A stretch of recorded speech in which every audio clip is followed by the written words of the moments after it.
રાજસ્થાન સરહદના ગામોમાં આજે સવારે આભ ફાટ્યું હોય તેવી સ્થિતિ સર્જાઈ છે। અતિભારે વરસાદને કારણે જળબંબાકારની સ્થિતિ જોવા મળી રહી છે, જેના કારણે રાજસ્થાનના સુંધા માતા પર્વત પર ભારે વરસાદના કારણે પર્વતના પગથિયા પર જાણે નદીનો પ્રવાહ વહેતો હોય તેવા દ્રશ્યો જોવા મળ્યા હતા।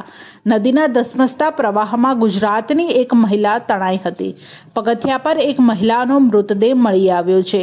હાલ તંત્ર દ્વારા લોકોને અન્ય સ્થળે ખસેડવાની કામગીરી પણ કરવામાં આવી રહી છે। રાજસ્થાન અને બનાસકાંઠાના ગામોમાં અતિભારે વરસાદ પડી રહ્યો છે, જેના જ કારણે જે સુંધા માતામાં પર્વત ઉપર જાણે કે નદી વહેતી હોય તેવા દ્રશ્યો હાલ સામે આવ્યા છે। પર્વત પર ભારે વરસાદના કારણે 4 લોકો ફસાયા હોવાનું પણ સામે આવ્યું છે। સાથે જ તંત્ર દ્વારા આ પાણીને કઈ રીતે રોકવું અને લોકોને અન્ય સ્થળે કેવી રીતે ખસેડવા તેની કામગીરી પણ શરૂ કરવામાં આવી છે। હજુ પણ હવામાન વિભાગ દ્વારા દેશભરમાં સાથે જ ગુજરાતમાં પણ આગામી 5 દિવસ ભારેથી અતિભારે વરસાદની આગાહી કરવામાં આવી છે। આજે પણ ગુજરાતના 2 જિલ્લામાં રેડ એલર્ટ આપવામાં આવ્યું છે। લોકોને પણ સાવચેતી રાખવા માટે હવામાન વિભાગ દ્વારા સતત કહેવામાં આવી રહ્યું છે।